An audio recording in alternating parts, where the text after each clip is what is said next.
The Don't Pass This By project focuses on the economic impact of the new light rail transit that's coming to the Cedar Riverside neighborhood.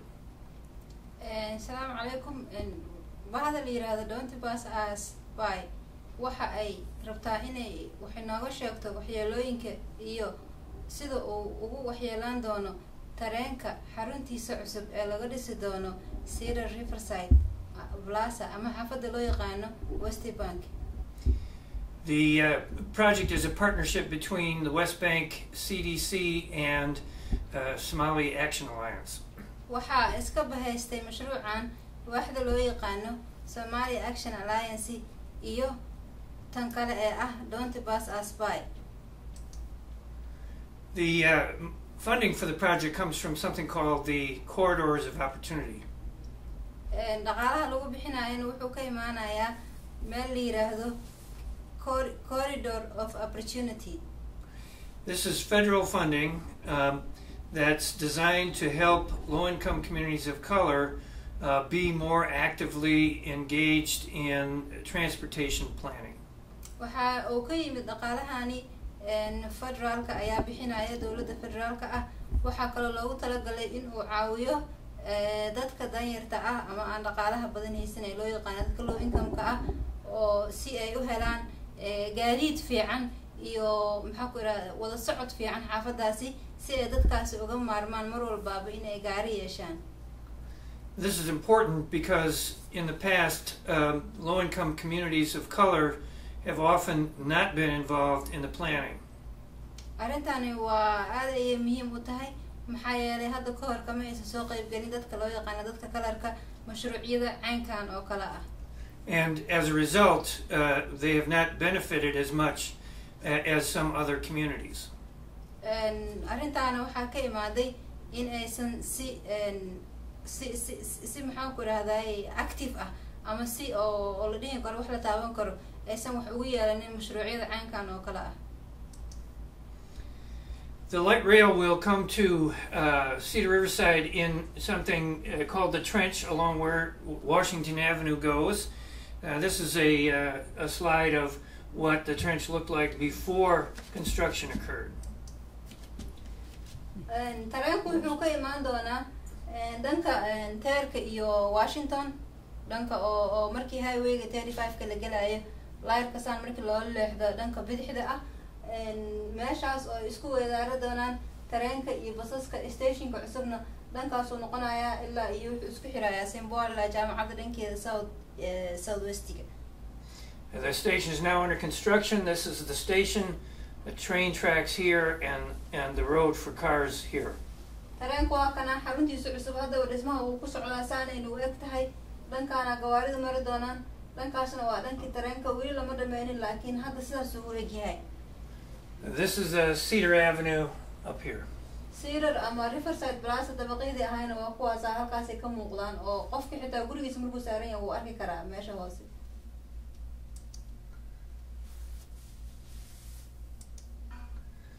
Another important thing about this project is that the city hopes to have a lot of new buildings built around the station. waxyaabaha kale oo mashruucan looga faa'iideysanaya ama xaafadda deegaanka dawladda hoose ay rabto waa inay wax ka soo galaan maxaa yeelay dhul badan oo hadda iska banaana jiro waxba ka soo galaynin dhulal badan oo markii yani waxa laga dhisi meelahaas banaan oo dhan wax laga dhisi doonaa dhismayaal. On this map, here is the West Bank station. West Bank meesha tareenka waa kana halkaaneeto dhankaaseeto waa waxay ku tusaysaa meesha noqon doonta xarunta oo tareenka. The train will follow Washington Avenue and then go downtown to downtown Minneapolis. Tareenka Washington markuu ka baxo wadada Washington Avenue ilaa wuxuu aadi doonaa downtownka xaafadeena Minneapolis. This is Cedar Avenue. Cedar Nawatana, wadadan jaraysana waa Cedar. And this is 19th Avenue. Wadada 19 Nawatana ayadana halkaas ka muuqata. This red line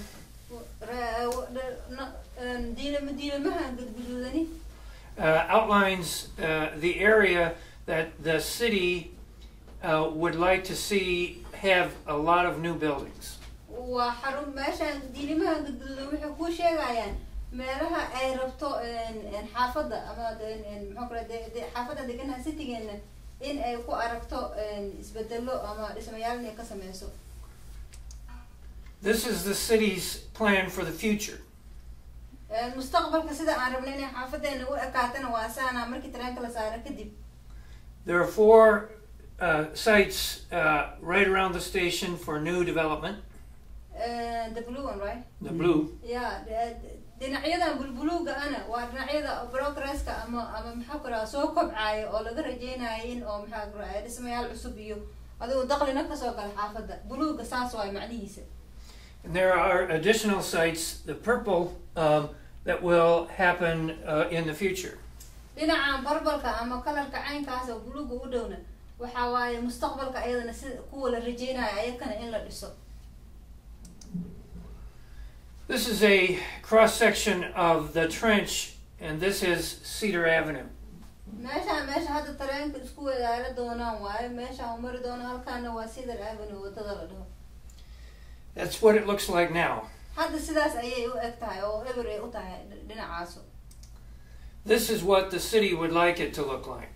xaafada saas ay jeceshahay citygu inuu noqdo oo halkaas u kobcaan dhismayaalkaas isku daba marayaan halka ay hadda ewerka ka tahay mustaqbalka saas la rajeynaa inay noqoto. With major new buildings. oo xaafado cusub laga dhiso dhismayaal lagu arko. Where there's now mostly grass. hadda laakiin meelahaas oo dhan waa iska doog cagaarno iska banaan marka aad martid. This is a model built by architecture students. come architecture student ya soo sameeyay oo saas u soo sawir xaafada. design oo qof student soo sameeyay waay. This is where the light rail would go. hadda tareenka halkaan uu mari doonaa sarihi oo dhan waa kuwa halkaas ka muuqda dheedheeray. And all of these brown buildings are new. dhinacan waxaa laga wadaa sida u ekaan doonto oo newga marka xaafadaha cusub la dhiso. The Red Sea is located here, the Red Sea restaurant. Red Sea maqaayada oo markii wadada la gooyo waa taas halkaas ay ka muuqataa. And Coil Center is up here. xarunta Brian Call Center na waa taas ayadana geeskaas ku taalo. That what the future will look like, right? This is the architecture students. This was one idea about what they might look like. Okay, san يعني waxa waa hadda sani right now is just like that, right? The Coil and Riverside. Coil is up here. None of this is there now. None of the brown is there. This is all for the future. qof ardayga wuxuu soo sameeyay yani xoogay mustaqbalka soo ka doonto wuxuu ku bixiyay sharaxaad moogta marka dhankaan oo dhan waxa waaye sida la rajeynayo inay noqoto laakiin hadda waxaan waa waxyaabihii hore oo designkii hore soo ekaayeen. So this is one architectural idea about what could happen. mustaqbalka sida ay noqon doonto fikrad oo yani hadda waxa waaye oo la sii rajeynayo waa laakiin hadda saas uma eka. But it's a lot of new buildings. hadda laakiin dhismayaal cusub badan ku jiro. This is a different architect's idea. kana hadana design kale oo arti uu sameeyay. This is Cedar Avenue. halkan waa Cedar wadadan cadabaaradu marayso. This is the Red Sea restaurant. maqaayada Red Sea-gana waa tana. This is the new stair down to the LRT platform. It's where the stairs. Right? The stairs going down to the LRT. halkan diilinta gaduudan waxa waaye markii laga soo hoobto hoos oo mustaqbalka markii dhismaha la dhisay ka bacdi jaranjartii hoos loogu soo galaayo tareenka si qofka tareenka u raaco. All of this is new buildings. waxaan oo dhan waa dhismayaasha cusub oo mustaqbalka markii la dhiso xaafadda sida ay ekaanayso. And again, the idea is that there would be a lot of new development. ujeedada ama fikradaheena waxa waaye oo idin sheegaynana xaafadda tareenka markii la dhiso ka bacdi waa isbedeli doontaa dhismayaal cusub oo badan aan ku fadirsooni doono. The city likes this because all of these new buildings will pay taxes. xaafadda ama dawladda hoose xaafadda oo cityga way jeceshahay dhismayaashan cusub iyo isbedelka xaafaddan inay aragto maxaa yeelay waxay bixi doonaan canshuurta loo yaqaano proper taxiga oo cityga ayaa waxa soo geli doona dakhli cusub. So our message is akhbaarta aan idiin soo gudbinayna idiin xambaarsanaa waxay tahay One, the LRT is coming. tareenku wuu imaanayaa haddana wuu soo socdaa xaruntiisa cusub. And it's a good thing, but there are dangers. waa wax fiican in la helo gaadiidkaasi laakiin isla markaasi khatartiisu wataa. One is that immigrant businesses may be displaced. midda ugu horeysa waxay tahay dadka cusub oo yani xaafadda dadka soo galgalo ama magaaladan ku dhalan inay tahay sida Soomaalida, Etoobiyaanka, Vietnamese-ka business-yadoodii ama waxaa laga yaabaa ganacsiyadoodii yaryar inay meesha ka baxaan markii dhismaha cusub la keeno. And other small businesses could be displaced. iyo xitaa ganacsiyada yaryarka oo kale oo xaafadda ku yaalna meesha ka baxaan ayagana laga yaabaa. And our message is that we can survive as a community.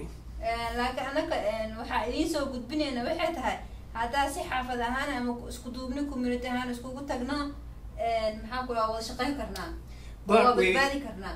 But we need to act together. laakiin waxaan u baahanahay si wada jir ah inaan tilaabo ku qaadno oo arrintaas xitaa uga wada hadalno. So all of the many communities that live in Cedar Riverside need to work together. arrintaasna waxay ku dhici kartaa xaafadda dadka degan Cedar Riverside iyo West Bank oo dhan iyo dadka u hadla city-ga dhammaan dadka oo dhan waxaa rabaa inay isla wada hadlaan wada jirna ku wada shaqeeyaan. This is what we might look like in the future. masawirkan waxaa waaye mustaqbalka saan rajeynayna inay xaafaddeena u ekaato laakiin lama dhihin waa exactly saas bad. This is upscale businesses. waa businessyada cusub oo hadda nagu soo biiri doono. This is what we look like now. hadda xaafaddu saasay u eg tahay idinka dhan waa ogtihiin saasay u muuqataa xaafaddu. dukaankan waa wada taqaaniin storeka mobilka saas uu eg yahay. So we're likely to see big changes. waxaan u baahanahay isbedel badan inaan aragno oo saan ka qorxoon. Now the problem is that the things that we care most about in this neighborhood are not necessarily the things that are most profitable. waxyaabaha ugu badan oo hadda aan jecelnahay the things that we care most about, the most important to us as a community, are not necessarily the most profitable. waxyaabaha oo hadda ugu aan anaka jecelnahay ama aan jecelnahay inaan mar walba helno ma aha waxa oo haddana aan maxaan ku irahda haysan karno. Many times in situations where the LRT comes to a neighborhood, marar badan markii oo tareenka uu ku dhismo xaafadda, new businesses that are more prosperous, bigger, and make more money sometimes push out the existing businesses. markii oo tareen cusub xaafadda laga dhiso businessyada yaryariska ama dadka oo iska jaabyarka oo xarumaha yaryar haysto waxaa riixa dadka oo lacagaha badan haysto big businesses iyo loo yaqaano. One example of where this has happened is Dallas, Texas. tusaale oo meel saas oo kale ka dhaca tusaalaheeda waa xaafadda loo yaqaano Dallas ama stateka Dallas. The light rail was finished in 1996. tareenka waxaa la dhameeyay dhismihiisa 1996. And property values doubled. They went up 100% between 1994 and 1998. property oo taxi oo xaafadda ama canshuurta xaafadda 100% kor isku qaaday. In Seattle, Rainier Valley, xaafadda Seattle loo yaqaano Rainier Valley ayadana saas oo kale ka dhacday. It was before LRT. It was a Vietnamese, Ethiopian, and Somali businesses mostly. mostly waxaa dadka ugu badnaa xaafadaaseeto oo Rainier Seattle waxaa Somali, Ethiopian, Vietnamese dadka adiga cusub oo xaafadda soo galootiga waxaa ku lahaa xarumo yaryar oo ganacsi. It was the most diverse neighborhood in the Pacific Northwest. dhanka oo Pacifiga badaas isteedyada xigo waxay ahaayeen xaafadda ugu iskugu dhexgalka badan oo dad yacni midabo kala duwan leh, jinsiyada kala duwan, qaar meesha ku dhashay qaar aan ku dhashanin ay xaafadda u badnaa. 40% of the there was a decline of 40% in the minority-owned businesses after the LRT came. markii tareenka la dhisay kabacdi 40% hoos ay u dhacdo dadka xaafadda deganaa isku darka ahaaya yacni meesha kusii yaraaday. And there was an 87% increase in property values within a quarter of a mile of the station. ماشي أو محاكرة برابر تاكسي جينا أما عشورتي حافظة اللي قاعدة عدد كدول كنا بقولكي وسديتن يتضوى قرأ وكعدي. San Francisco Mission District is another example. حافظة سان فرانسيسكو أيضا واحد نوتا تسالة كلا أيضا ترينا عمر دول ساري. It was home to 50% of the city's Latino community. حافظة سيتو بقولكي وكنت محدقنا ضد كلاتينو لو يقانا أما ساوث أمريكا كي ماذا. There was a big influx of high-income residents in the 1990s. كون سقال بقول سقاشن سقال كي وحدقنا ضد كهاي إنكم كأ. Before that, most of the businesses on the main street were locally owned and served the low-income community. مركز قهر أو أنت صارق المركز أنت سهل قهر لكن ضدك أو عن دقيقة بدن سوق لو إنكم كي وحاسي لو يقانا أي حافظة صوبنا يودقنا. By 1998, half of those businesses were gone. business يدا كلها هاي ضدك أو دون كل سقاي بقى سقاشن يسدد يمركي لجارنا ماشي وكوض بحن.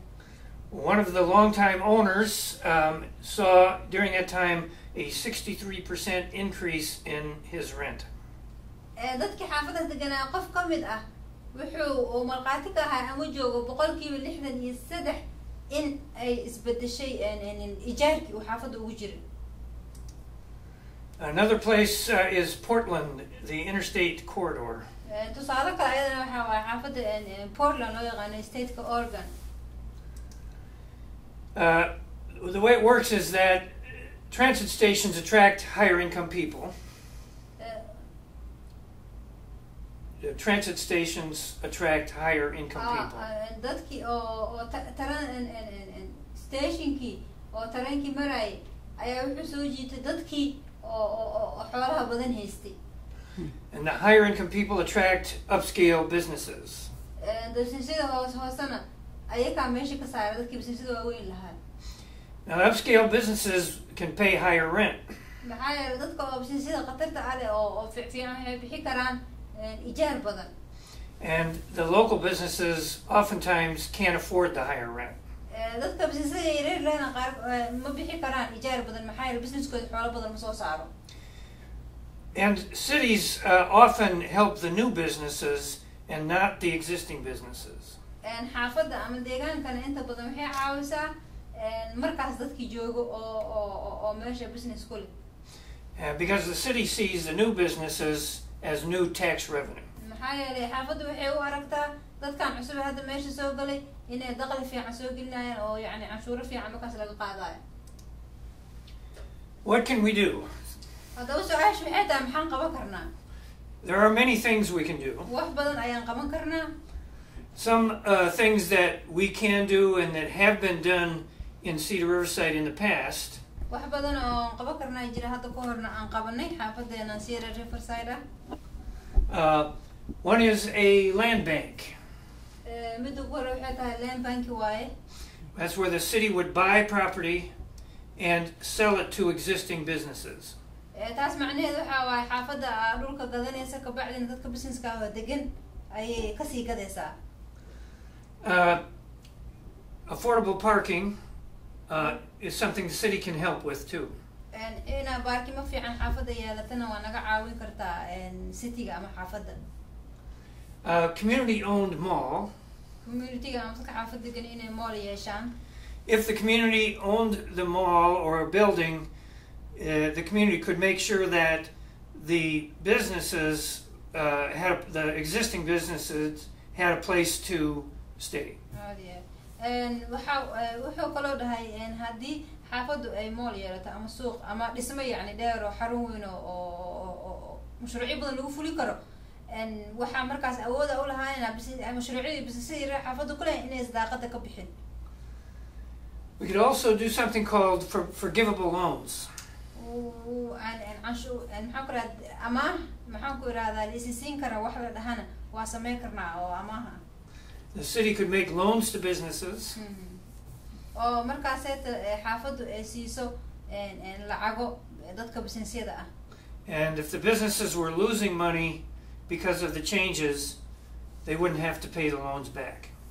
haddii markaas ay noqoto dadkii oo businessada yaryar ku lahaa inay maxaa ku lahaa businessadooda sii soconina ma sii bixinayaan markaas what would they do? The loans, they won't pay back the loans. They wouldn't have to pay the loan back if they were losing money. Okay, haddii businessadaas ay lacag fiican sameynaynin lacagtii amaahdaada ay qaateen dib uma soo celinayaan maxaa yeelay businesskoodii aa xumaaday. That was done has already been done during the construction period. The city had loans to help businesses get through construction. Oh, hadda inta dhismahan socday xitaa arrintaas oo kale way sameysay citygu oo dad ayay siisay lacagtaas wax hadda la sameeyay waayo. Another thing that we could ask is the city help to build a community center or some community facility. waxaa kaloo rabnaa inaan ka shaqeynana bal in xarun loo sameeyo xaafaddu oo ay u sameyso dowladda hoose ama cityga. All of these options require political clout. maxaa ikhtiyaaradaas aan leenahay oo dhan in maxaa ku yiraahdaa waxay Political clout, political power. Okay, waxaas oo dhan inaan sameynana waxaa qasab nagu ah inaan siyaasad xoog la imaano ama ra'yi fiican la imaano ula tagno. Because they all require some money from the city. maxaa yeelay kulligood waxay wada doonayaan lacag in laga wada helo si xaafadda. To convince the city, we need to be able to speak with one voice as a community. waxaan rabnaa cityga inaan tusno ama aan maxaa ku rahdaa noo sahlanaato in aan anagoo cod wada jir aan wada hadalno oo dhan xaafadeena saas iyo saas aan rabno iyo action markaas aan qaadno. One thing we should understand is that right now the trench as it is now produces no property tax income. waxaan rabnaa horta inaan fahno waxay tahay hadda meelahaas oo dhan iyo dhulalkaas oo dhan wax macnaha ay u sameeyaan ma jirto xaafadda wax laga helaana ma jirto oo dhul iska banaana meesha yaal.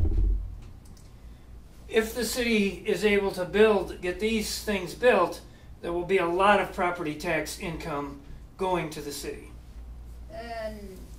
Going to the where? To the city. These buildings will pay taxes to the city. Okay. haddii laakiin lagu guuleysto dhismahan cusub ee tareenka hadda socda cityga waxay helayaan ama dowladda hoose lacago badana soo galaya lacagahaas markay soo galaan faa'iida imaanayso. And it's reasonable for the community to ask the city to share some of that with the community in order to help the community be part of this new prosperity. xaafadda dadka degan ama deegaanka communityga xaq waxay u leeyihiin maadaama dowladda hoose ama citygii ay soo gashay lacag in lacagtaas soo gashay dadkii xaafadda hore u deganaa saysan u barakicin ayakana la caawiyo oo wax opshino kale ama ikhtiyaaro kale la siiyo si ayakuna meesha uga bixin citygii maadaama ay lacag helayso. So we need to think about shared prosperity. waa aan sida maxaa ku rahaa dakhligaaseeto aan u wada wadaagi lahayn aan ka fikirno. We can't prevent the changes that will happen. maxaa yeelay anaga waxyaabaha soo socda oo isbedelka xaafadda ma hor istaagi karno. They're very big changes and there's a lot of people highly vested in the change. oo dad badan oo xiiseynayana waa jiraan maxaa yeelay isbedelo aad iyo aad u weyn ayaa soo socda. And it's probably unwise for us to resist being more prosperous as a neighborhood. It's unwise for us to tell other people at the city that we don't want to be prosperous. Okay, and ina yani anaka waxyaabahaas ka qayb galnana waxay noo tahay yani nasiib darro inaan saas aan u hadalno ama aan dhahno dadka yani isbedeladaas iyo dakhligaas faraha badan xaafad suga ee waxyaabahaas qayb kama noqonayno. But we should insist that we be part of that prosperity. maxaa yeelay laakiin waa inaan ku adkaysanaa isbedelkaas soo socda ee dakhli ahaan ah inaan qayb ka noqono. We should not be pushed out. inaan nala bixiyo ma xaafadda nala ka saaro nala yiraahdo xaba ma haysatiine dad kale oo xoolo haystaa meesha soo galaya. We should be able to preserve our community. waa inaan xaafadeena noqono dad u adeegi karo. So we need to talk about among ourselves, what is it that we want?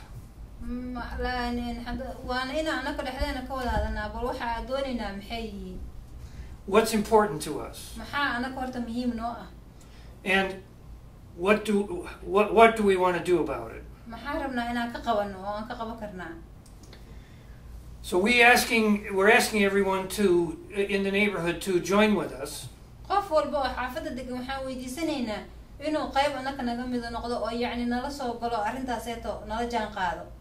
By letting us know what you think.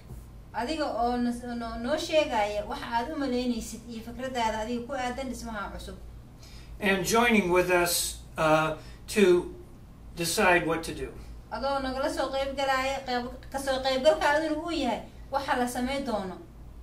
To do that, you can go to our website.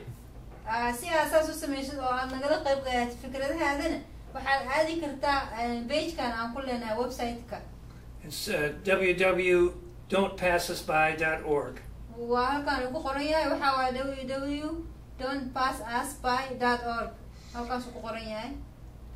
What's that?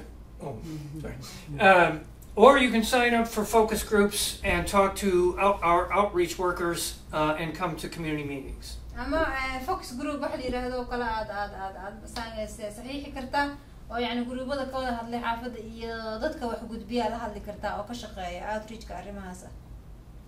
So, thank you.